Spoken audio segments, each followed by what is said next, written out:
given.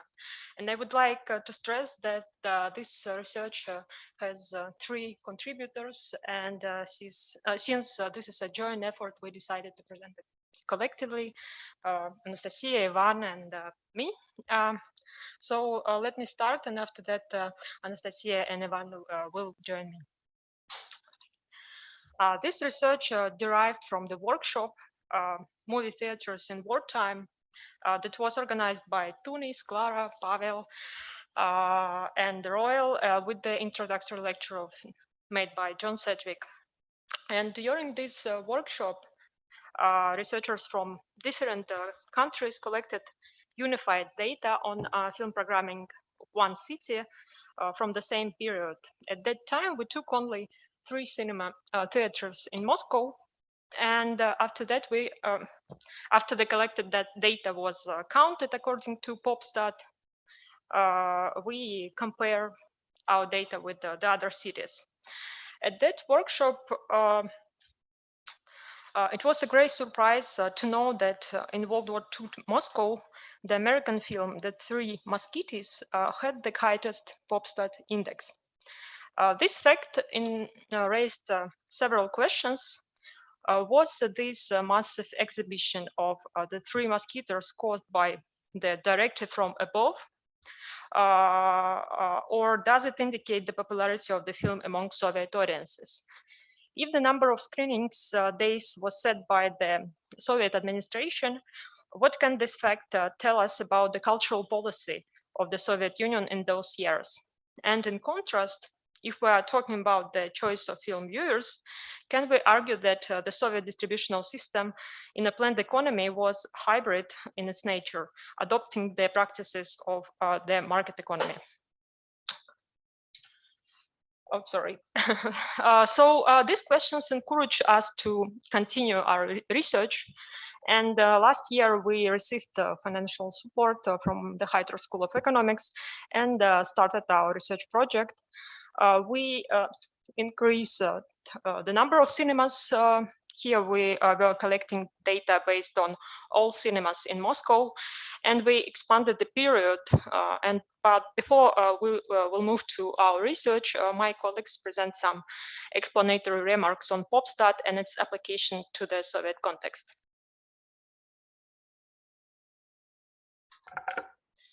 Introduced by John Sedgwick, PopStat formula is based on a basic principle of capitalist economics. Demand dictates supply. In fact, this method is based on the principle of price discrimination. In an attempt to maximize the income from a film, distributors passed in through a multi-level system. Starting with the best cinemas, first-run cinema. Distributors would first make money from film goers willing to pay more to see the film first, and then move it down the hierarchical scale. Second-run cinema, third-run cinema, etc. Maximizing profits at each level of the system before moving down to the next. Thus, the PopStat index is calculated on the basis of data on the film's distributional period, as well as on the capacity and price policy. In other words, the PopStat index shows that films with the highest quantitative characteristic were at the box office of the greatest number of days at each level of the cinema hierarchical system. As John Sedgwick notes, using this relative measure of potential revenue, it's possible to approximate more closely the box office earnings of each film in each population of cinemas. However, in the Soviet context, we still do not know I'm sorry for how the film market worked. There are different approaches to the Soviet film market. One part of scholars considers Soviet film distribution policy from the perspective of idealized state supply. They argue that since the 20s, there was strong centralization of the film industry in the USSR. The free market was restructured into a centralized system that was governed from above. We do not know by the Communist Party of the Ministry of Cinematography and etc. As a result, it is believed that the Soviet authorities, with the exhibition policy, managed the govern the audience demands. For instance, the Soviet film could be printed in 1,000 copies and distributed widely, while the foreign film had only 400 copies and was distributed in the second and third run cinemas. As a result, the Soviet films had more audience numbers and box office revenues. So one part of the researchers stresses that centralized system of the film market that was governed from above according to required ideological goals. Nevertheless, recent studies argue that political control was strong mainly in film production, while film distribution always was structurally separated from production and had certain amounts of freedom and autonomy. These studies, which appeared in the last decade, show that cinema administration did not have a monopoly on the film distribution. There was alternative institutions such as trade unions or other bureaus, and these institutions had very branched film networks. For example, in 1945, the existing network of trade union film projectors was larger than the network of the Ministry of Cinematography, and among the departments, only the Ministry of Armaments had 3,000 moving screens and 3,000 fixed screens. It was expected that the various actors in the film market fulfilling the annual profit plan would complement each other. Fulfilling their annual profit plan, would complement each other. In practice, they coexisted competitively.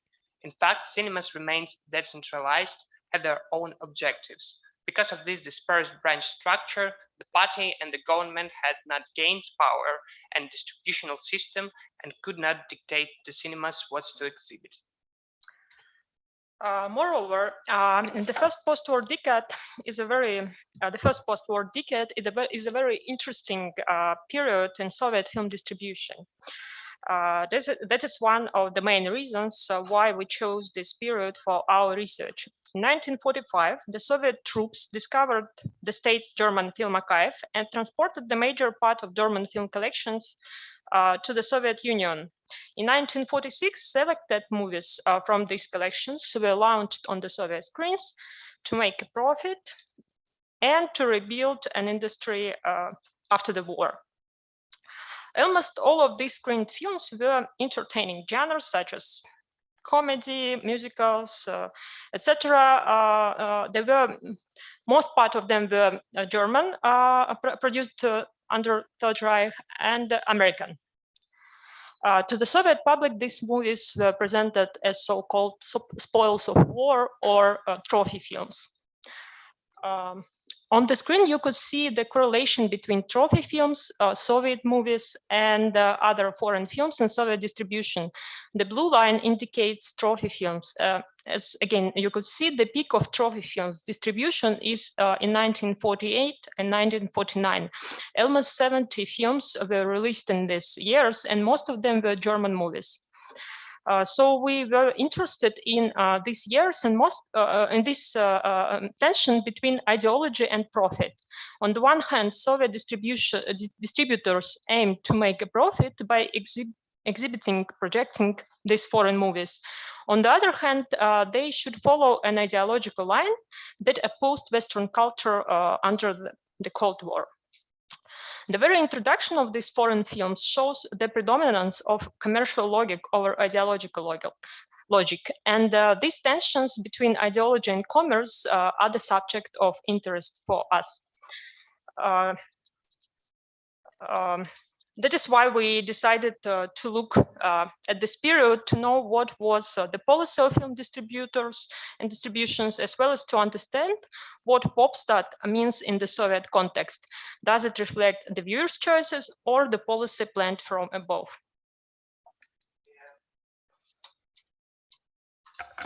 So now we are moving to the main part of our presentation and of our research. And first, we need to dive into the limitations of the methods that we used for our project.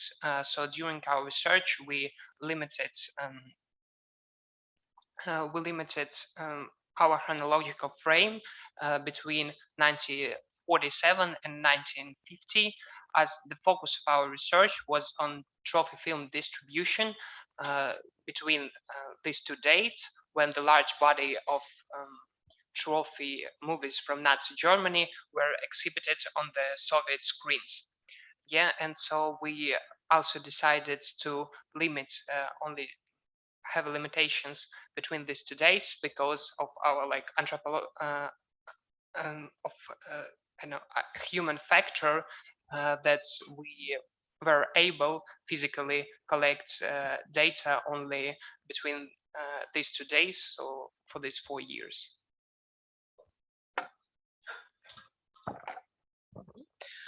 Secondly, our research was focused only on the Moscow case.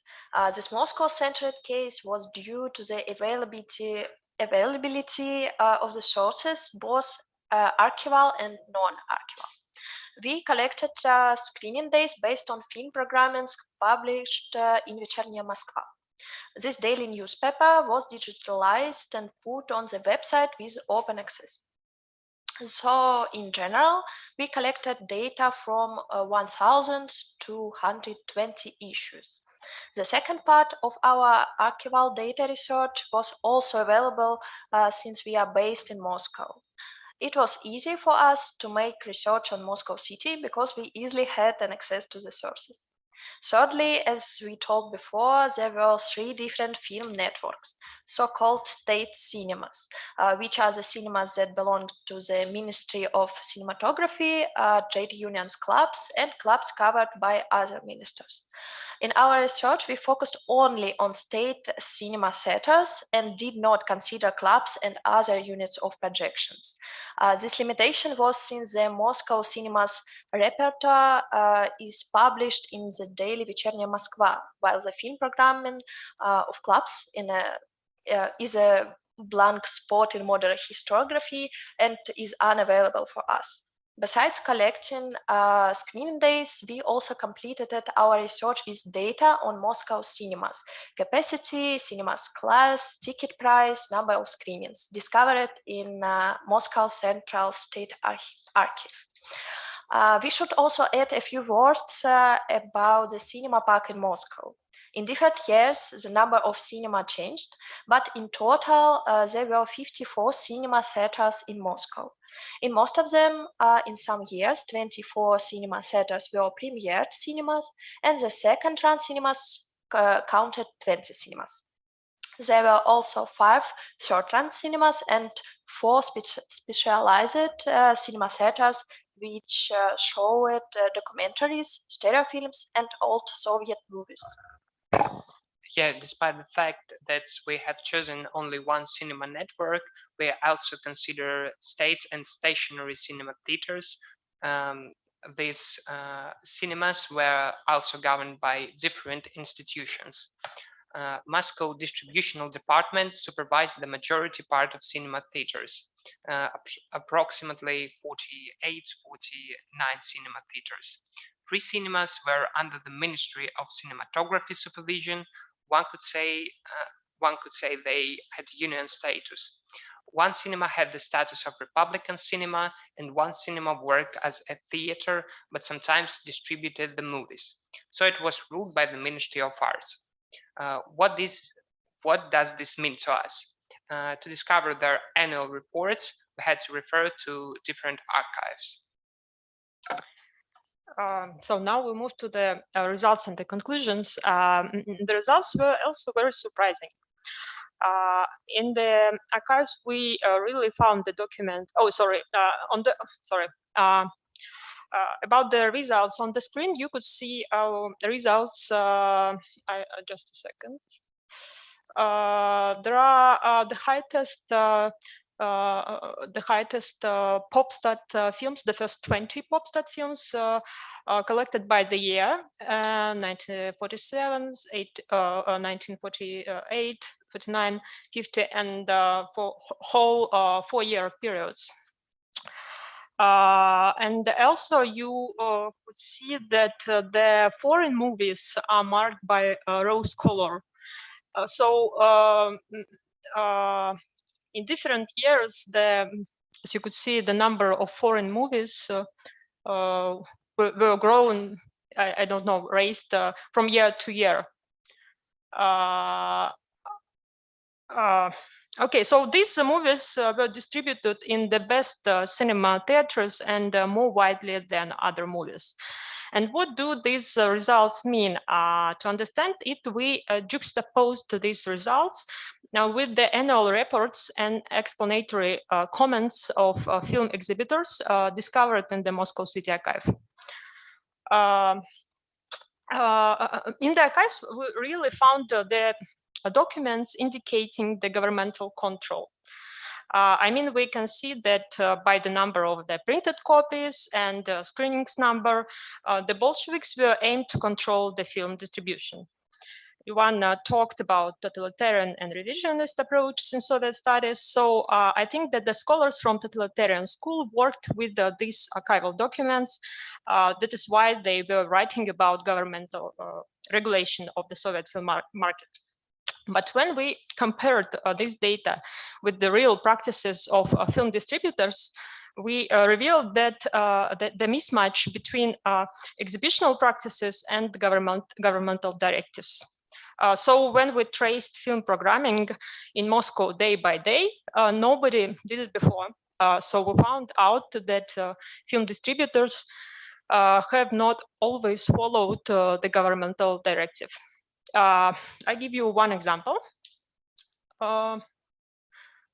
In 1948 and in 1949, there was a directive due to the significant number of foreign movies in distribution. The exhibition offices were systematically instructed to regulate their output to ensure the predominance of Soviet films on the screen. For example, in 1949, as it follows from directives, film programming policy was aimed at solving two main problems: to provide cinemas with a maximum number of new and old Soviet movies, and to strictly regulate the release of foreign films or trophy films in cinemas while maximizing their economic effect. In practice, if we look at the Popstat table for 1949, we will see that among 20 films with the highest Popstat index, Soviet films make up only 10, that is half. Moreover, the trophy films, the German film, An Invisible Man Walks the City, is in third place in Popstat list of 1949, in contradiction to all official instructions for these years. This means that the different types of sources depict different realities. And film programming published in the daily press let us trace these practices. Does this mean that in the Soviet context, Popstat helps calculate audience demand? Not exactly. I would say that Popstat score in the Soviet context presents a point where imagination of a planned economy meets audiences' choices. Now I will try to explain this thesis. Sorry. There also existed the principle of price discrimination in the Soviet Union. Firstly, a film was projected in the first run cinemas, then in the second run, etc. According to discovered archival data, the first series of the Young Guard, this is the first film from the right. Of Young Guard attracted 1,600,000 viewers only in Moscow.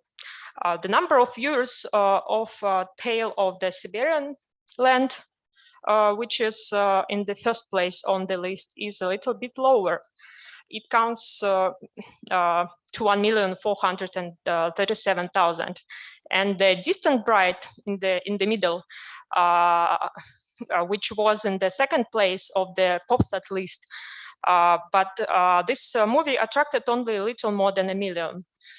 So as you could see, the number of the viewers does not correspond with the place of film in the Popstat table or list. I give you the last example, and then we'll conclude. We'll finish. The Soviet comedy Russian Ballerina has a high Popstat score, the sixth place in Popstat list for 1947. It was screened from 15 to 30 days in the first run at cinemas.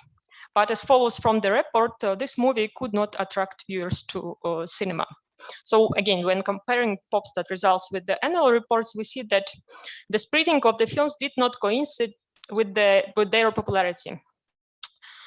So Popstat results and box office are not in direct correlation in the Soviet context. In any way, Popstat still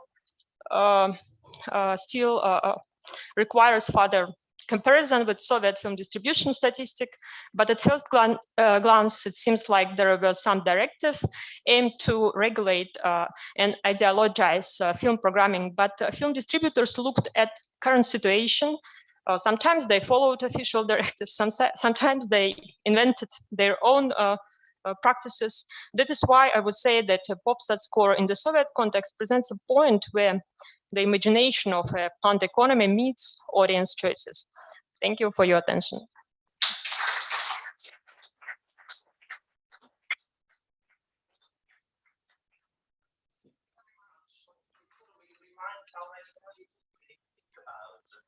When looking at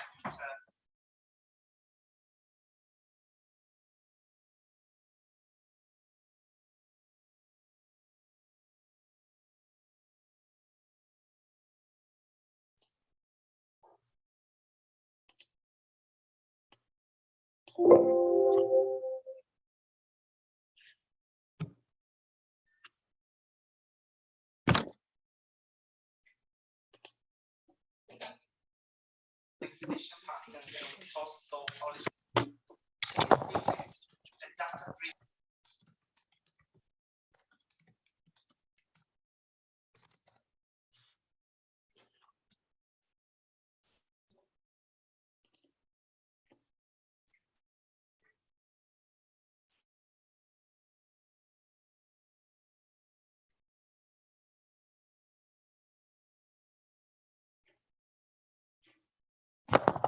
Conrad, can you share your screen from your own side? So you do your part and then I take over?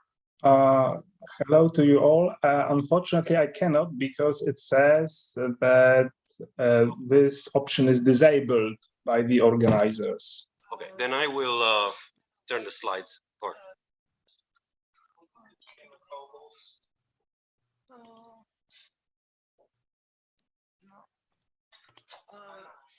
We have to wait just a second.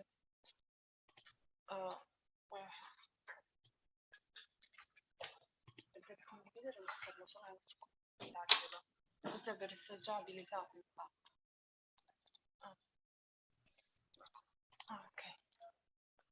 I think you should be able now. Now you should be able to do it.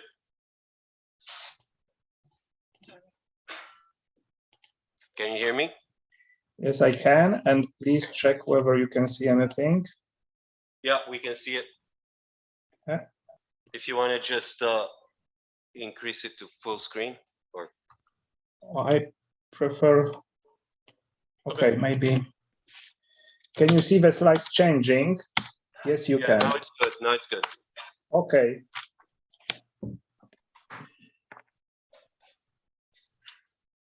All right, so Conrad will do the first part of this presentation. I'll take over from about half. Okay, so I think that we may proceed. So good afternoon, and thank you for your interest in this paper. We are going to discuss some preliminary results of our mutual project, which to some extent overlaps with the project of my own dedicated to distribution patterns in People's Republic of Poland, and which may also be the point of departure for some future efforts. So perhaps I should say that by any means, it's not a definitive study yet. This is sort of an opening to a new research, which basically we seek to address the relative blind spot in Eastern European film history, which is the investigation of feature film distribution within the Soviet bloc, outside of Soviet Union. In this project, we will be looking at both the films from the West, imported from capitalist countries, as well as those produced and distributed inside this communist space, so to say. And the final goal of the research would be to create a database that would quantify and contrast the foreign films imported into Poland, Romania, and perhaps other countries of the region from other Soviet-ruled Eastern European countries. And there is a base of that kind for Poland as we speak, but at the moment, there is unfortunately not much to compare that with perhaps the exception of the database for Brno, which our colleagues from Czech Republic made several years ago. So we aim to evaluate to what extent the films is screened in two cities in which and Cluj differed. So if they were alike in high numbers, this would probably mean that Polish and Romanian moviegoers were seeing roughly the same films. What we could ask following the results is to what degree these countries' spectators had similar views on basically on the West and of each other as shaped by the films they watched. So as fascinating as subject of geographies of film exhibition may be, this issue does not concern us at this time, so we do not trace the circulation of copies from one particular cinema to another. And generally, we are focusing on the production country factor, which was the most important one, as it indicates changes within both foreign affairs factors as well as transitions within domestic cultural policies. Just a very brief historical overview, so to say. Since the entire period of socialism is enormous, we decided to focus on two particular years, on 1959 to 1965, and these chronological markers were not chosen at random. For Romania, 1959 is basically 1 year after the withdrawal of Soviet troops from the country, and therefore it represents the beginning of de-Stalinization. 1969 comes immediately after Nicolae Ceausescu's defiance of the Soviet-led invasion of Czechoslovakia in summer of 68, which made Romania the only country in the Soviet bloc that dared to stand up to Moscow at that time. So this year was, so to say, the apex of Romanian liberalism. In Poland, 1959 comes shortly after Władysław Gomułka's re-election, and which was an event also known as the Polish October, and it signified the beginning of liberalization period, which also had deep significance for cultural practices in Poland. Unfortunately, this led to stagnation a bit later, and ultimately to Gomułka's replacement in 1970. So we looked for years that came after or around important political changes, and although they are not so to say exact, as these changes took place gradually, they show how distribution practices reacted to these changes over time. So basically, deep down, 1959 marks in both countries the thaw, and the end of 1969 is the beginning of a so-called transitional period. Since we are at the beginning of our project, we decided to focus on two cities, two second-tier cities, Łódź in Poland and Cluj in Romania. And we believe that these somewhat a bit provincial cities, basically not the capital ones, they represent a move away from these narratives that focus only on main capital cities. So Łódź and Cluj, life during socialism as it was experienced by the average citizen, not but by the elite in the capital city. So this is also because of the spectators in the capital city, of course, had the chance of using cinematheques, other special screenings, and so on. So both cities differed in terms of numbers of inhabitants and numbers of cinemas that each city possessed. Overall, Łódź was about 3 times bigger than Cluj in the analyst period and had exactly 4 times the number of venues in 1969. However, there was similar density of cinemas per capita, circa 24 venues per 1,000 inhabitants in both cities. There is no box office statistics available for the late 1950s. There is some available for the late 60s. But still, the methodology of the statistics varied, and basically the analysis of actual programming is the best way to approximate this programming policy. We were not able to count PopStat yet, as with the seating capacities, it is a bit more complicated. I'm not sure if John Sedgwick is sitting somewhere there. Perhaps he is. Yes, you are. Hello, John. We had some experience with that with Krakow in the early 50s. So it's relatively easy to find, for example, price tickets in Poland. With the seating is a bit more complicated for the number of reasons. So we were aware of the fact that basically counting mean or average may lead us to nowhere. So we have decided to refine our data a bit and to focus exclusively on a single most important venue in each city.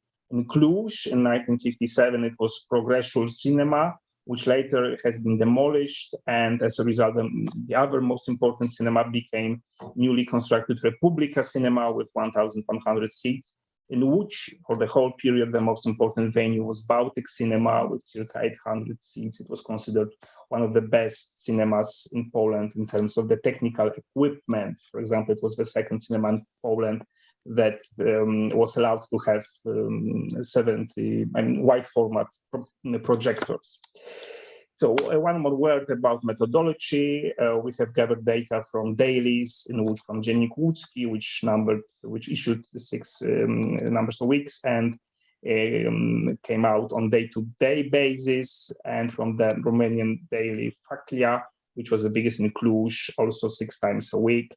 They printed information about the venues and scheduled films, including precise timing of screenings. So with the help of an Excel database, we were able to count not only days of screenings, but also numbers of screenings to be more precise. Of course, we have excluded these special screenings, such as compilation for children or films for soldiers, which one way or another were not announced in the newspapers in detail. And also we use the Internet Movie Database IDs as common denominator because of different translations of original titles. We know that IMDb is not the perfect one, but it's basically the most commonly used. So, this is the scary table. And the results for 1959, they show that in Łódź, the share of titles from capitalist countries was twice as high as in Cluj, as from people's democracies. Basically, 1/5 of all films screened in Łódź were either French or Italian, because this is also this French-Italian co-production issue, while only 1 out of 12 in Cluj came from France. Although half of the share titles in 2 cities in 1959 were from USSR, Cluj had more Eastern European, other than Soviet movies than Łódź, which is also important because in Cluj, where almost half the population in the 50s was ethnically Hungarian, there was a high number of Hungarian films, which would be high, which is of course hardly surprising. I would say that another interesting fact is that when it comes to faraway countries like India, the share of films in both cities is similar because there was a cooperation between the so-called third world countries and also the Soviet bloc countries. However, only 2 Chinese films played in Łódź in 1959 and 7 in Cluj, and this reflects Romania's, so to say, special position towards China in the Sino-Soviet split that began in the 50s. And Romania was famous for, its approaching China with more respect than the USSR and other countries. While in Cluj, spectators could see only 6 American films in 1959. In Łódź, there was plenty of American films, and there was also 3 times more English-speaking films in Łódź than Cluj, and this can be explained by the fact that on the wave, on the post-fall Polish liberalization in 58, 59, there was a load of American films which were long awaited because they were not screened during the Stalin's times, and they were unavailable for distribution from 1950 to 1956. So this is why there were some old releases, even from the 40s, like Rebecca, for example. But the most important were Westerns, which the public was basically unable to watch for over a decade. And this was, one could say, the flooding of the market with these films. In the meantime, Romanian audiences were only seeing the first effect of the Stalinization. So the films with the highest number of screenings in the 59 were still Soviet ones.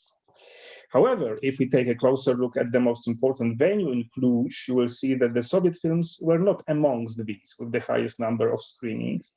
In Poland, in Łódź, the Baltic cinema played more American films than the French ones, although in the whole city, the French pictures received more screenings. And this is also one more argument to say that even in the communist countries, that these most important venues were also more keen to screen movies from United States. So what needs to be said also is that this commercial interest of programmers is obvious in both cities. In Cluj, for example, the most screened film was the Italian superproduction Theodora, Empress of Byzantium, and in Łódź it was a Franco-American war film, Bitter Victory, directed by Nicholas Ray. Over to you, Lucian. Okay, thank you. I'm going to need to switch to my own version of this, so hopefully I'm going to be able to take it over. Yes. No, this is a bit, oh, and I need to share. Okay, can you please help me now? All right, so basically I'm going to take over from 59.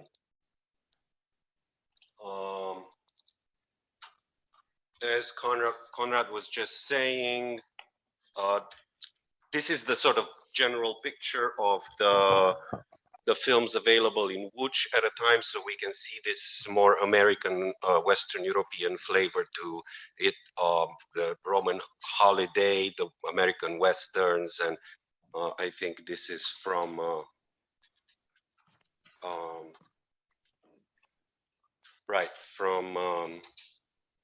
Tomorrow is Forever. Okay, and in Cluj, basically we have, just from an assemblage of posters, we have more Soviet films like Nad Tisoi, which is an adventure film, upper left, or Dorogoy Moj Cheloviek, which was a pretty popular film at the time, but most of all, probably this Girl with a Guitar, a musical, Soviet musical with Lyudmila Gurchenko, who was quite famous in Romania as well as, of course, the Soviet Union. And bottom right here, we have a Romanian musical comedy, Hello, Wrong Number, which also featured this sort of male sex symbol, Russian-Romanian born, but a big Romanian actor, Yuri Darie, right? So these would be sort of the picture. So what we would say is that although some critics indict the early socialist period for providing nothing but brainwashing propaganda, as we can see from the charts, this is not exactly the case, because the films were both from the East and the West, and they cover the wide spectrum of genres, from art house to commercial, musicals, adventure films, etc. So even though Cluj had this, let's say, more communist flavor to it, there were also a lot of Western production. So one of these interesting cases is this film called Tamango, a controversial film in different parts of the world, right? Even though it was shot in the French city of Nice, France actually banned the film in its Western African colonies for fear it would cause dissent among the natives, so quote. More importantly, the film was released in '59 in New York City, but it did not receive national distribution in the US until '62, because it broke the race mixing or miscegenation laws, or section of the Hays Code laws that were still in effect at the time, because of this interracial love affair between Dorothy Dandridge and Kurt Jürgens. So this was playing in Cluj in '59 and in Poland a year later. So in the case of '69, jumping 10 years ahead, the major change we see is that Łódź lost some of its, let's say, capitalist advantage relative to '59, reflecting the tightening of the liberalization. That's only 38% capitalist films played in Łódź in comparison with 55% in '59, right? On the other hand, Cluj recuperated its disadvantage vis-a-vis 59, playing 36% capitalist films as compared to 24% in 59. So this shows that the de-Sovietization of Cluj programming was sort of complete by 69, reflecting the higher proportion of American films than in 59, which was, however, still lower than Łódź. This Łódź seems to have been a champion in American entertainment. Italian films were regular in both cities, and they came right before American ones or after American ones. Nevertheless, with 12 and 8% respectively. So roughly, overall, the picture is that the two cities in 69 almost stood on parity, with about 60% communist programming and 40% communist programming for all their distributed moving picture material. Okay, in terms of films that overlapped, the right column, we see Cluj running over 20% identical films to Łódź. And the interesting case here is West Germany in both cities. So if we look at the percentage share, we see almost the same number, but there are definitely less West German films in Łódź, which probably reflects the political reluctance to screen West German films in Poland, because the Federal Republic of Germany did not accept Polish Western borders, right? The Warsaw Treaty in the following year, in 1970, was the breakthrough in bilateral Polish and West German relationships at the time. All right, another interesting fact is that no Japanese films played in Cluj, except for a co-production with USSR, although there were quite a few in Łódź, and they were very popular, both art house and samurai dramas. On the other hand, as in 59, Chinese films were still present because Ceausescu was starting to play the Mao card in the Mao-Khrushchev debate or divide. And what I would say also is that among the overlapping films, only 20% were Soviet. So the exposure of Soviet production was more diverse. And in Cluj, we noticed this decrease, right, from 59 to 69, and it's quite dramatic, from 40% Soviet films to 16%. So in the same category, there were many titles from Poland, which is hardly surprising because Polish films began to be exported or supported for export by the authorities. Finally, in the pool of all titles from Poland, 1/3 were domestic productions as compared to only 1/10 in Cluj, so Romanian films in Cluj, where 90% films were imports. This reflects the enormous growth of the number of domestic feature films in Poland due to the higher Polish production, but also the national distributions favoring domestic films. On the other hand, Cluj was more saturated than Łódź with films from the people's democracies, indeed from almost every single one of the countries in the eastern part of the bloc. All right. For the highest or the most popular titles here, analyzing the number of screenings of the two most important theaters, we see that Eastern European Soviet films dominated in Cluj, but they were overall very balanced, right? Showing both capitalist and communist films, and in Cluj, again, films for the Hungarian ethnic community feature. In Łódź, the situation remained pretty much unchanged from 59, with the observation that Soviet films came to be, as we said, totally replaced by Polish films in the late 60s. Right, we want to look at this Indomptable Angélique film just for a second.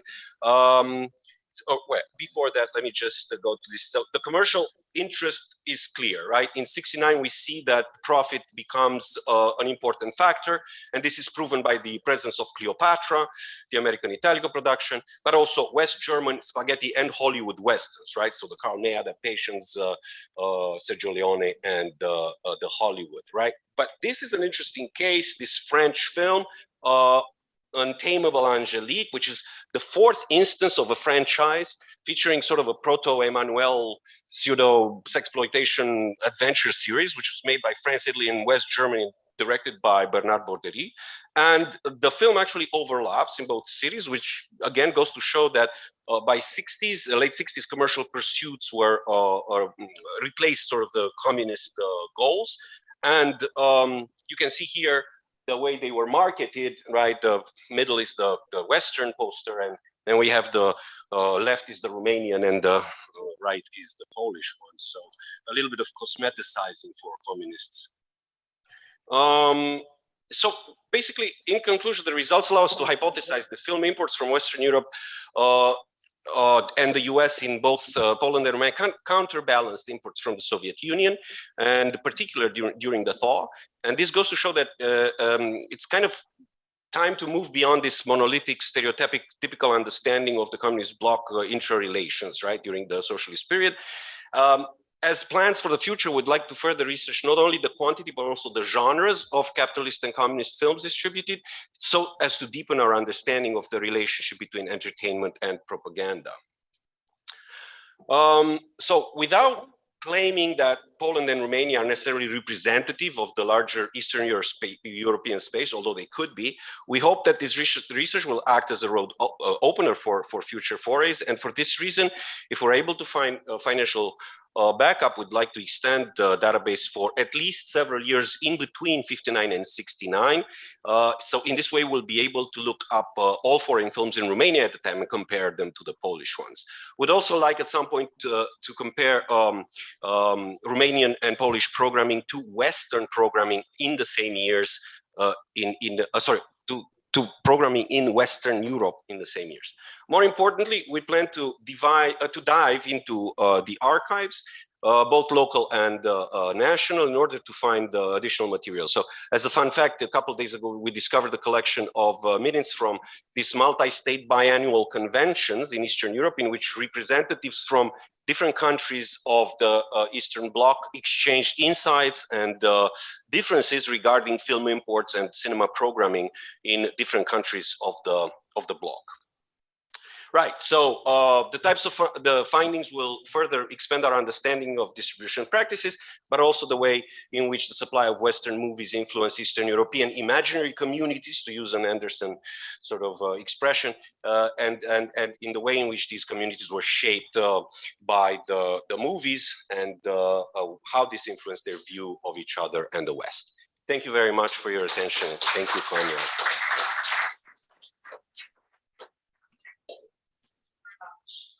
Our third and final presentation is Deep Learn for Untitled Chapter. Almost there. Bruno. And his paper is titled Animated Films Can Stand Alone, the quantitative analysis of the distribution made by Studio Bradley in Czechoslovakia between 1945. Yeah, we've got a lot of tricky alphabets. Thank you. So there will not be so much Bratřiv Triku studio, because when I was walking, it will be there, totally. But when I was working with the data, everything which came out to me was like a more general situation, because what I'm working with are data which we use for the database built for the project, which was presented by Pavel Skopal in the previous presentation. To say something about the data, the most comprehensive data are until 1970 for the topic I'm working with, which is compilations of animation movies. After 1970, there are no comprehensive statistical yearbooks. There are some materials published by Czechoslovak State Film. There are some film journals, but they are not so precise as the previous statistical yearbooks. And we also have some archival sources, which are mostly only fragmentary comments on contemporary discussion about the animation and the usage of animation in distribution. And we also have some data from National Film Archive. So when I was preparing for this presentation, I was thinking about questions like what were programming strategies for the animation movies and compilations? Were there any movies which seemed to be more prestigious within this way of distribution? And what were specific characteristics of distributed movies? So you will see that these characteristics will be discussed later, like age of distributed movies, country of origin, length and to some degree target audience. Some basic data about Czech animation production. We've got 2 centers of Czech animation, one in Prague, second in Zlín. In Zlín, they were specialized in puppet animation. Mostly in Prague, there were studios making puppet animation and cartoons. The most distinctive thing about Czech production animation is that we have these programmers and contractors. Programmers were a production planned for every year by the Czechoslovak State Film, and contractors were made on demand by anybody who had enough will to make a movie in Czechoslovakia, including William Snyder from the US, who made some movies with Jim Deitch. And these contractors became the dominant power in Czechoslovak animation. As I will repeat further, the most dominating type of production were bedtime stories, which influenced all other types of production. So why animation can't stand alone? It's kind of obvious because of from the length of the movies. Most of the movies which were produced in Czechoslovakia were under 10 minutes of length. There are some movies in early 50s, but there are only several of them, and we've got only 2 long feature animation movies, one from 1957 and second 1970. So they definitely had to be combined with something. So this is to give you some idea about the overall Czechoslovak production. You can see that the long feature films are like this blue line down there, which sometimes even don't reach 5% of the production. There, the yellow line is for the short films without animation, like documentaries, and the green is for newsreels. From this graph, you can see that the production, the share of short films was growing throughout the years, and it was even higher in later years because there was collaboration intensive with Czechoslovak television. So the previous graph was in percents, the share on the market. This is total numbers of production, which you can see that it's even more visible that the growth of production, and there is even more visible the growth of animation in this line, this blue upper line, which can be shown on the slide. To give another comparison, almost until the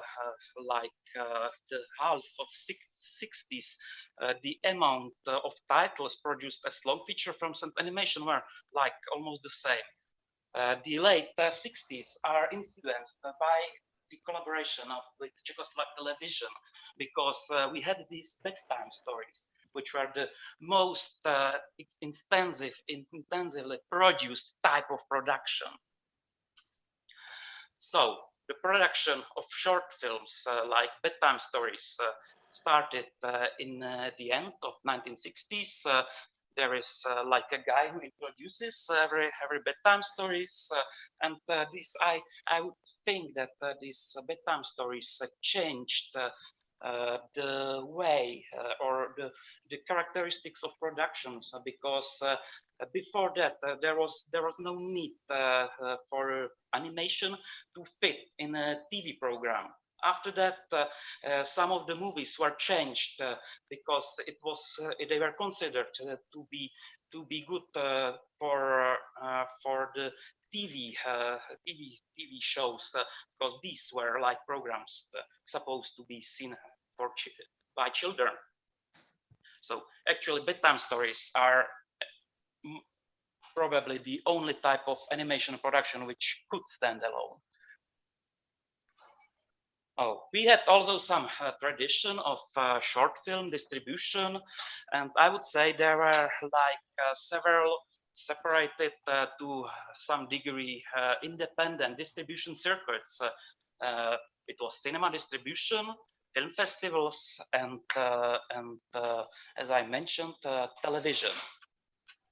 So I think that there are like three basic way how to put animation in distribution. One was to use it as an attribute for long feature film, which was quite problematic because there was not only animation in the amount of short films, but there were also other films, and there was always there was only one movie or two movies which could be combined with long feature film. And as you can see, the number of short films produced compared to the long feature films were rising steadily. So it was hard to fit in the program for some of the movies. And the other program connected with this way of distribution was that the exhibition rights were valid for 3 years, which meant that after the time, the short film usually got lost because it was combined to the specific movie and was not supposed to be combined with anything else.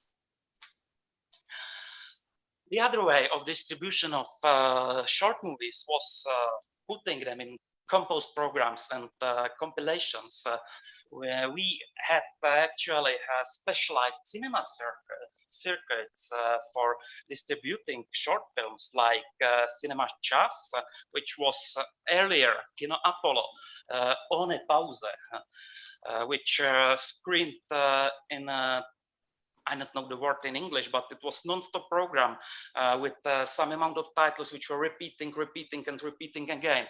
And these were not considered like prestigious cinemas. As you can see, there is a quotation of one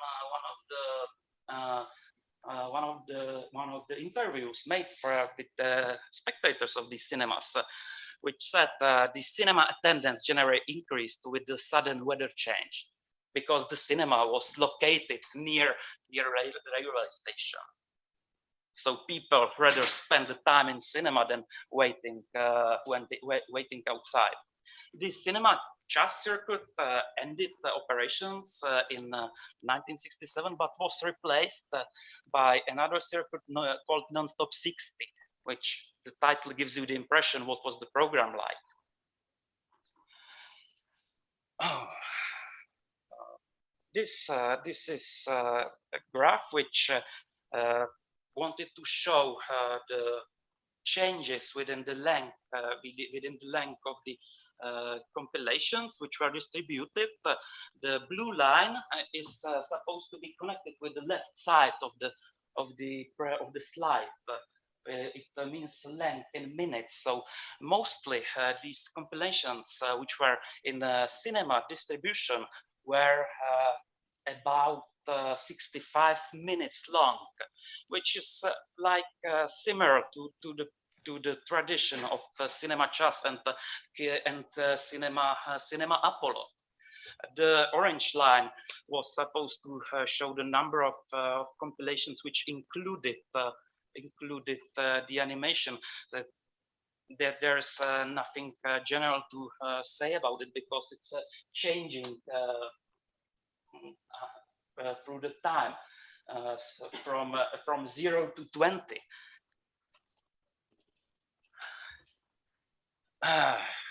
Of course, there are not only compilations which included the animation. This shows the proportion of animation compilations using the animation with the total number of compilations between 1949 and 1970. There are no more compilations with animations than like 50% in 1969 before 1970. The number of this share would change after 1970 because the production of animation was rising and they were more popular. And from what I saw in the data, I would say that the compilations with animation dominated, but I don't have the precise data because they were not included in statistical yearbooks. So, and composed programs were also used in television. It was not only bedtime stories, but they were composed programs connected by some entertainer or people or guy who introduced the movies, like TV programs Magion or Vega in 80s, or composed program Filmárik and Filmuška, screened aired in Slovakia. There are also compilations screened and in festivals, but they were somewhat different. They were actually usually longer, like between 75 and 90 minutes. And yeah,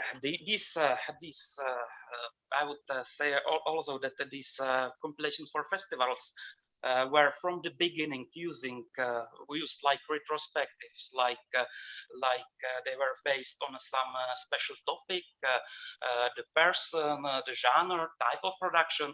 This is actually the compilation based on Hermina Tirlova, who was the most prolific female animator. But there were also some other people like art designers with distinctive style of their own. And the third possibility to put animation in cinemas were montage films, which put together several short films and made a long movie together. This the upper image is from the series Mach and Shebestova, which was produced from 1975 to 80s, and out of 15 episodes which were made, like 8 of them were put in the long films. And the other example, the other only example I know was a film made in Ostrava, which is called in English How Cobblers Started the War for a Red Skirt.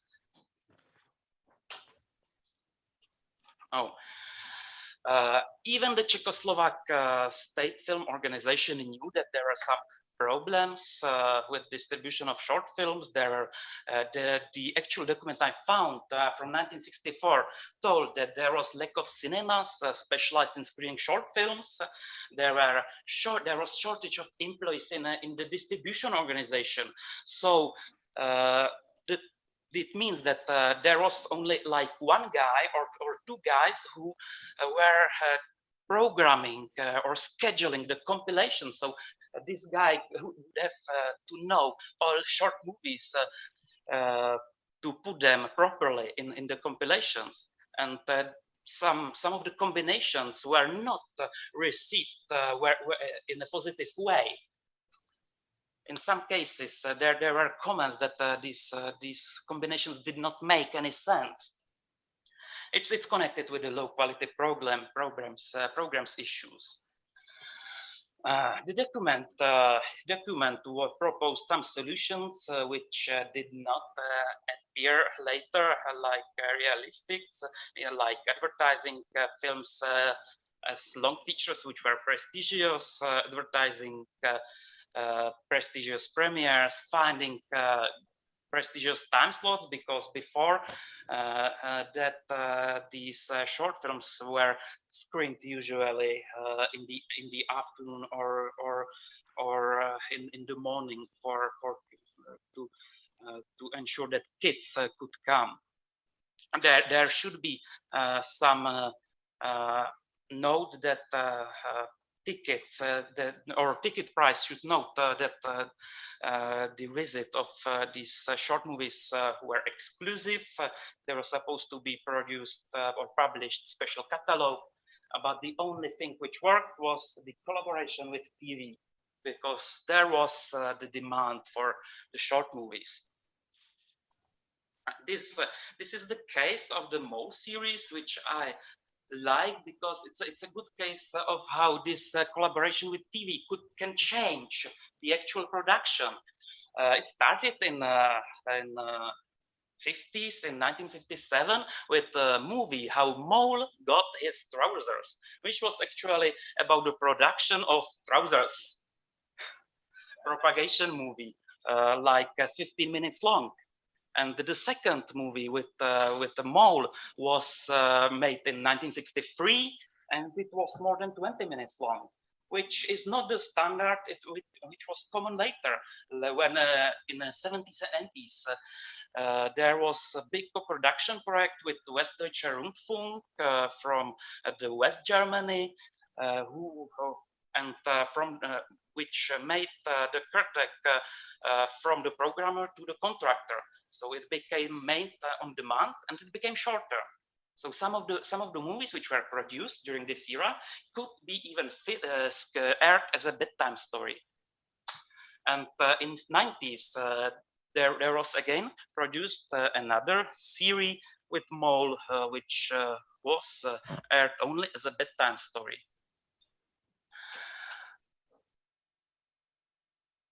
Is it any way how to put this away?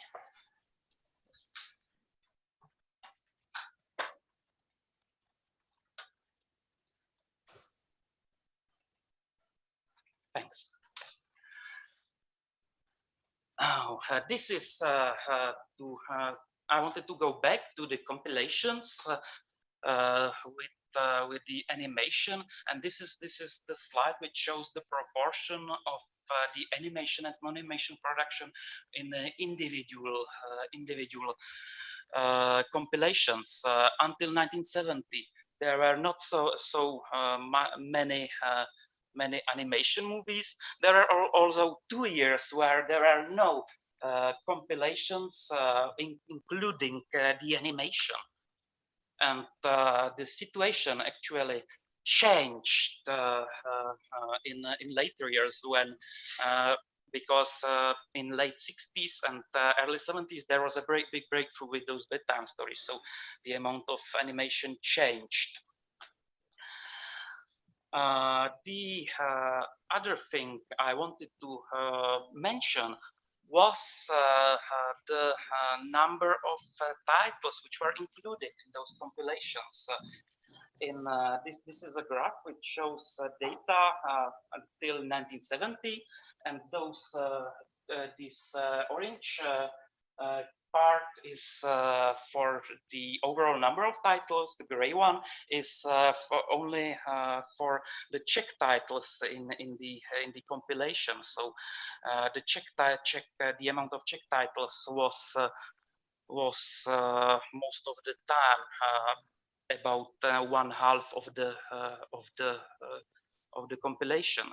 And we can also see the blue line, which indicates the median age of movies which are included. I use here the median, not the average, because the average would be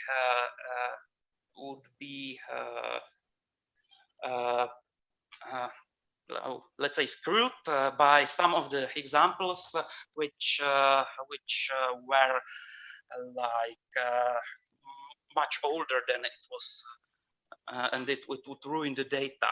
So most of the time, the age of movies included in compilation were about 1 or 2 years old. There are some peaks like in 1955 or 1963. And when we go to the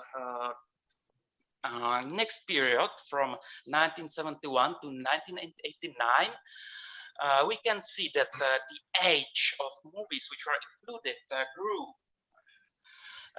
There were even the number peaked in 1986, where the median age of movies were 12 years old.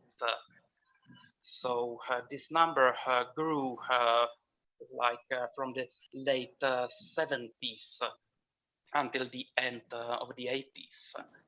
And we can also see that the number of Czech titles which were included in the compilation grew in late 80s when they made almost all titles which are included in compilations. What made the distribution age of films even higher was repeated distribution of individual movies. Some of movies which were quite popular were put in the distribution in those compilations again and again. One of examples was the animation movie The Devil and the Cape, which was screened in put in distribution in 56, 63, and 80. But there is also the case of the mole, who was the most prolific character of Czech animation. You can see that the mole got his trousers was screened twice, mole and his car 4 times, and I could go on and on. I would be able to find a lot of other examples which would prove this.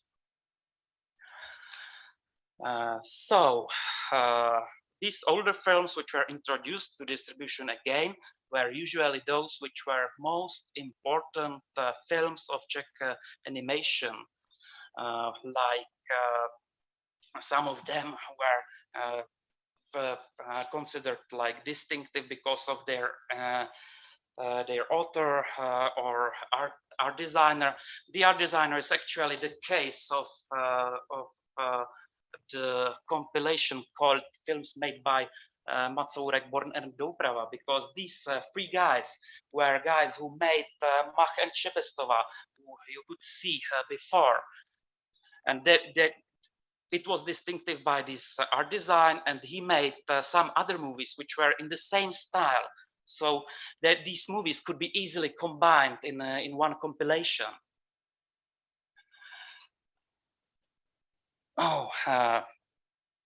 This is the graph which I wanted to show you because it shows how individual compilations use their title. There are 3 variables: title which somehow describes in one sentence the content, title which uses only one of the films included in the compilation, and the title which does not recognize the content in any way. What I mean with this that there were some compilations which were listed only by numbers, like 1, 2, 3, and so on. And we can see that the most compilations used the title of one of the included films, which I would guess should be the title which could most easily attract the audience. This is zooming in the variable of compilations using film titles as a label. You can see that most compilations who did this did not use the foreign titles. Actually, this image is divided in foreign titles, which are blue one, Czech titles without brothers in t-shirts, which are the orange, and brothers in t-shirts, which are gray. So most of titles were using titles of Czech films. I wanted to stress out also some characteristics of the distribution. In the first half of 1950s, compilations, there were some compilations titled only with numbers, and there were also compilations targeting children or audience, young audience with some educational purposes. There is an actual example of one compilation which included Chinese animation short films about little kittens which went fishing. And it says that it teaches children in a non-violent way the principle of the usefulness of working together. In the second half of 1950s and early 60s, we can find some thematically or topically aimed compilations which discuss the problematic of nature, the life in a sea, space, and education. So you can see some of the titles here about man and nature, more meat and eggs, a key to the music, and first flight to stars. And from 1970s onwards, I would say that there definitely dominates programs targeting children audience or young audience. But as I said before, I don't have so precise data for this period. I mentioned that there is growing median age of films. There are some exceptional cases of retrospective screenings, which that's enough, which included films from the beginning of Czech animations, like from the second half of 40s, and there are also some exceptions which did not target the young audience. Actually, the one I was able to find in data was called The Love and the Erotics. Oh, I would, these are like some by-side data I came about. I wanted to show some structure of the compilations. I don't have detailed analysis of this, but there was, for example, in 1961, the compilation called The Postman's Fairy Tale, which was a fairy tale supposed to be seen by children, but the compilation included the non-fiction film about physical education and sports, documentary about nature, and other animation movie. And I would also think about the advertising of those movies, because there was another compilation called The Clumsy Little Elephant, and the image you can see is advertising the compilation Clumsy Little Elephant with the image of a puppy. So there are also some longer films which could longer animation films which could be used as an attraction for the compilation. But most of these longer animation films were produced in the early 50s. If there was some longer film, it was mostly like a feature film shot with live actors. And this brings me to the conclusion with the breakout in late 60s, the role of television, the standardization of length, the growing dominance of local production in compilations, and the ongoing presence of older films in compilations. Thanks for listening.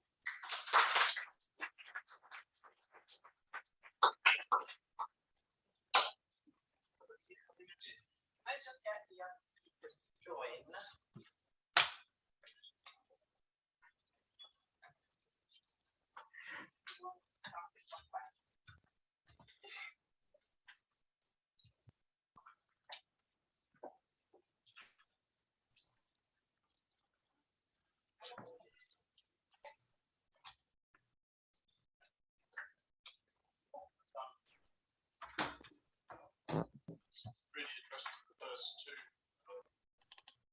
presentations. I wonder in both cases whether you try and attempt to trace the distribution that you've identified as being most popular. So both of you have ways of establishing what films were popular. I wonder whether you've been able to track the diffusion of those films in and among cinemas that multiple populations. So, as you know, films, stock of films own a stock of cinemas, and they have their own life cycle, their own life passenger line, or they exit, or of course within.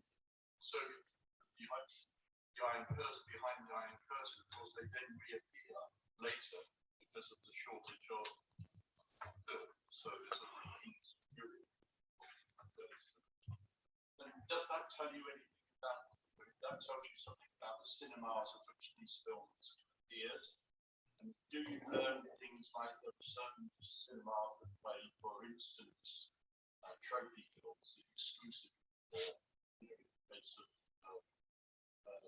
Poland, where their particular films, where there are particular cinemas that which you can see American movies or whatever. So, have you done that? Have you tracked the life cycle of these films? A, and B, does that tell you anything about their patterns of distribution and exhibition? Let me just translate that for Conrad. So the diffusion of the most popular films in the cinemas that we looked at, and whether there was one or two or how many cinemas which predominantly showed one film or another, such as American films. And whether this created patterns that we could follow.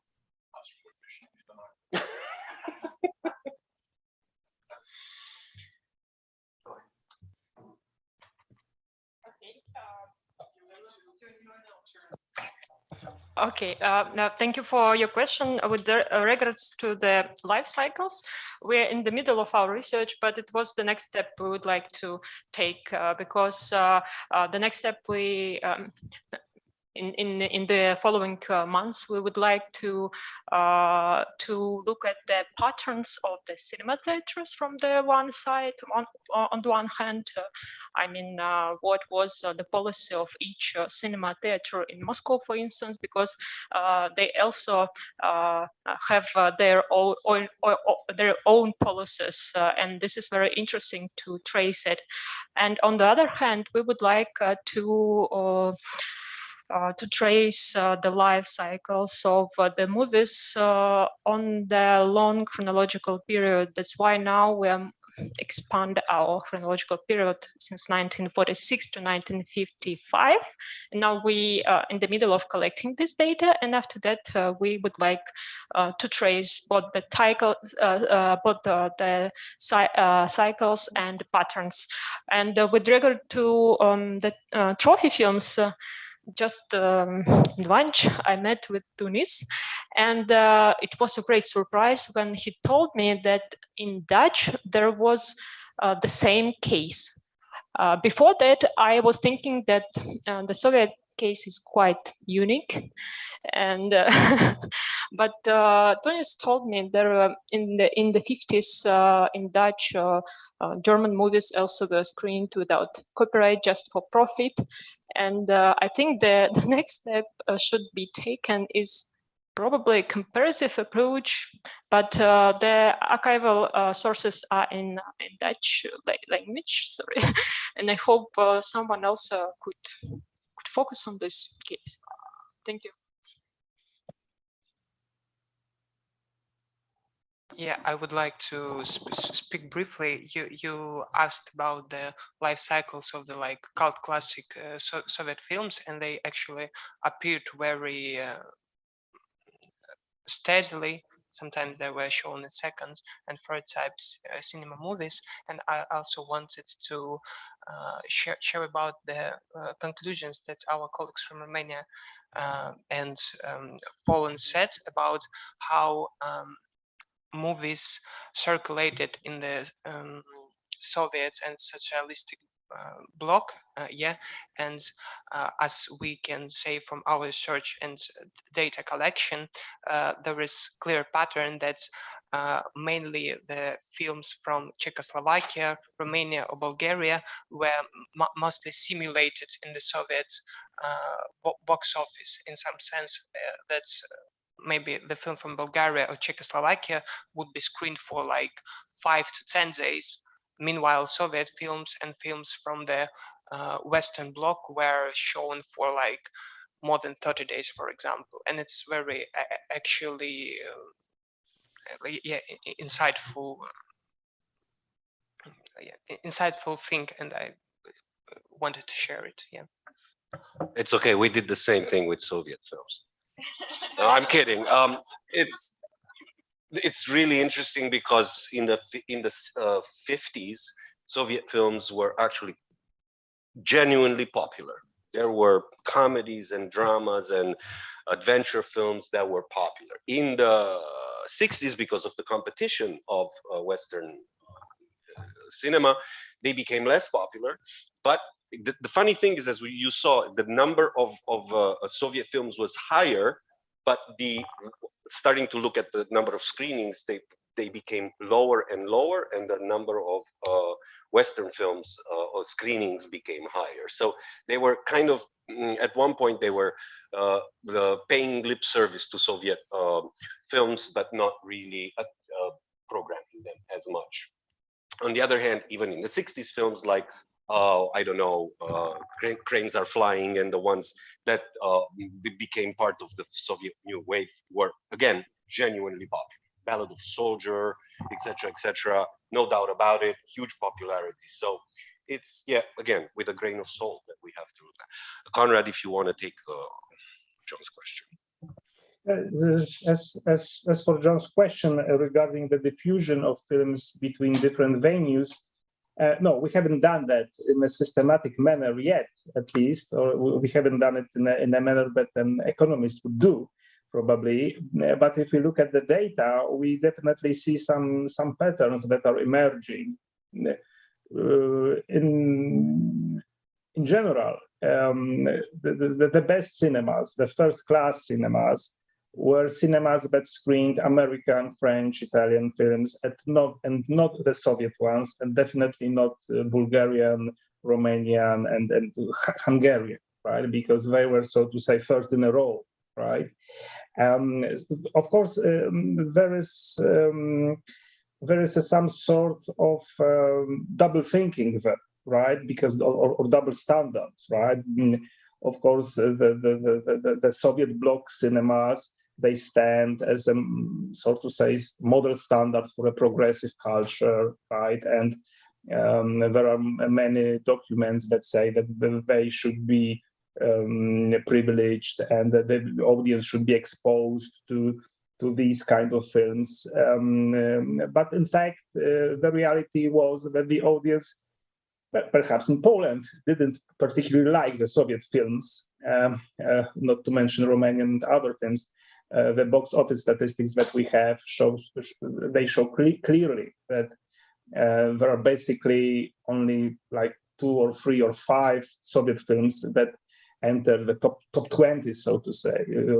Lucian mentioned The Cranes Are Flying. This is yes, this particular film was popular in Poland, but in general terms, you know, the Polish film culture, as well as film cultures in other states, they had to respond to a bit contradictory ambitions. First, on the one hand, there were ideological goals, and on the other hand, there were economical goals, right? And the most important proof, so to say, of the ideological pressure was that at least 50% of all screenings should be films from Soviet and Soviet bloc cinema, Soviet bloc countries. And in some years, it was also 60 to 30, right? But it was counted nationwide and not for the particular venues, which basically meant that, and there is enough evidence in the local press to state that the Soviet films and films from other states from the region were principally screened in, you know, the third class, obscure, unheated cinemas, and so on, because the public demanded films from the West. Perhaps this diffusion that John has mentioned would give us some proof about that. I mean, as a general rule, there was also that some films had to be released into first-class cinemas, but they stayed there for 1 weekend, for example, and for the next 3 months they were screened only in the third class cinemas. So basically, you know, that it's this interference between economical realities and ideological pressure is basically the most important, so to say, ground to analyze data. Basically, I was a bit surprised by the fact that not that many, so to say, Soviet-produced blockbusters, right? There was some films, for example, War and Peace. This was also one of the most popular films in Poland because it was a historical pick, a costume drama, right? But as for the majority of films that perhaps are considered, I don't know, classics in in Russia, it's not the case, right? So definitely Czechoslovakian films and some Hungarian films, for many instances, were more popular than the Soviet ones, mostly for the political reasons, of course. Thanks. I just want to add, for the city of Cluj was more democratic. It was very small. There was not much distinction between the cinemas. There was one that showed predominantly documentaries and kids films, but that's pretty much it. And after they built the new sort of this, at the bottom of this building, there's this new 60s cinema with 1,001 seats for a small city. They were they were using it for the most popular films, but actually those included whether it was Cranes or Flying, it would play there. If it was La Dolce Vita, it would play there. If it was some American Western, it would play there. It would play for one week, pretty much. They all did this so there was this democratic choice of doing it. Afterwards, they would go into the other cinemas and play, but it didn't really matter where. And depending, I think, from what I'm seeing, depending on popularity, they would play 1, 2, or 2.5 weeks afterwards in other places. Yeah.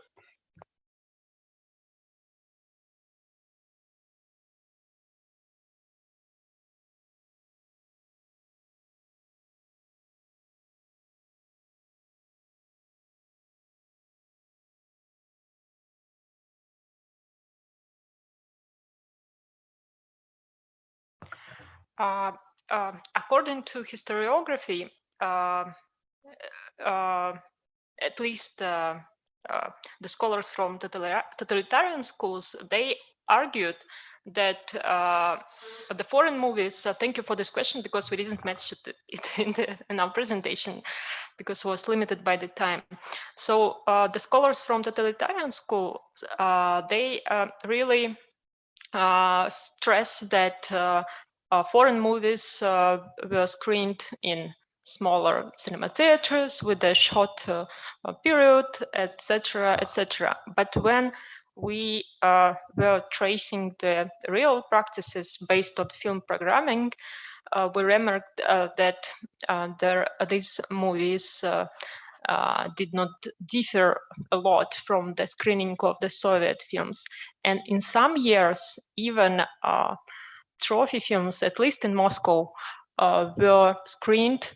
I don't know, they had more screening days than some Soviet blockbusters. And it was also very surprising for us. So we still did not, we cannot explain whether they screened because they were popular. Probably they were, I think, because of it, because since the film exhibitors, how to say it, the film exhibitors did not follow the official directive and just showed it to maximize profits. Yeah.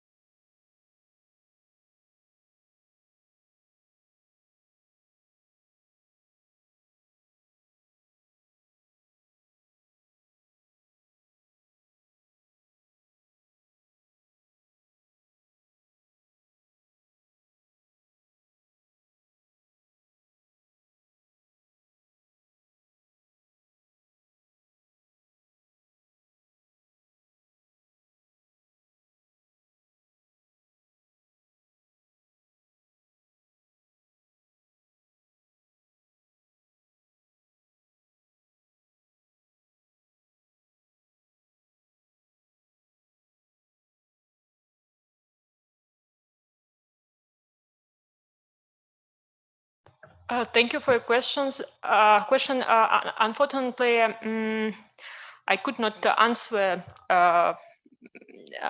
on it because, as far as I know, at least based on my research, on our research on the 40s and 50s, there was a competition between trade union film networks and state cinema theaters, and in in the end of the 40s, the most part of trade union clubs were transported under control of the state film network. And at least during the 40s, trade unions network was a kind of treated by the, I don't know, by the state film network. But as far as I know, Irina Cherneva, she is a French scholar. She's writing a lot about trade union clubs and about these practices of trade union film exhibitions. And she in her paper, she published probably in French, she stresses that in the 60s, when there were the TOW and I don't know,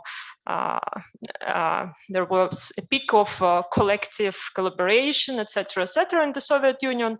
The trade unions received their clubs back. So it's a kind of a dynamic of the history. But if we focus on the 40s and on the 50s, there's the predominance of state cinema theaters. Yeah. I'm sorry. I wanted to add. Yeah. Also, Christina is not actually a specialist in the thaw period, but I'm embedded in this sphere too. And so, yeah, I wanted to tell that in the end of the 50s, so like film production, film distribution was highly decentralized in the Khrushchev era.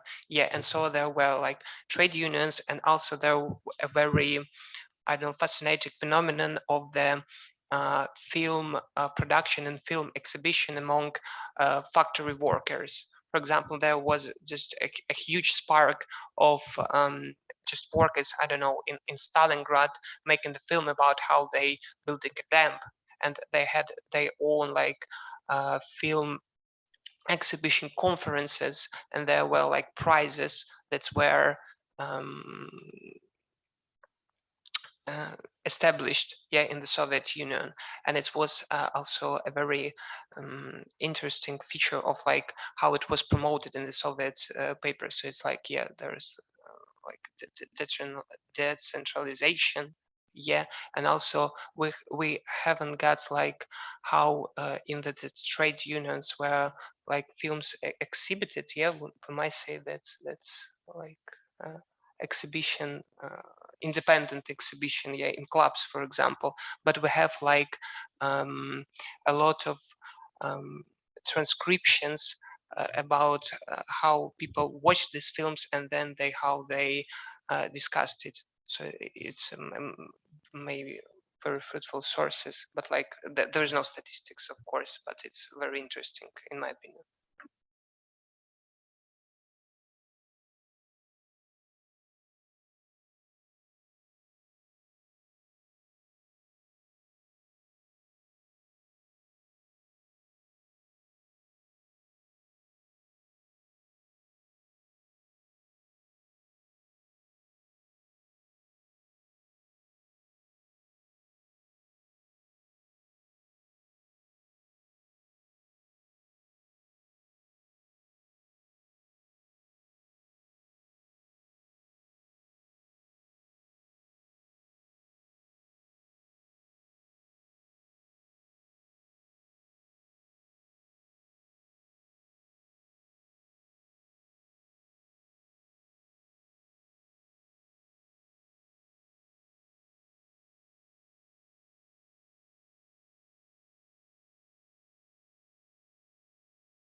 Yeah, I'm totally agree. I think that will be interesting just to, to share information or to probably collaborate with each other in this case. Yeah.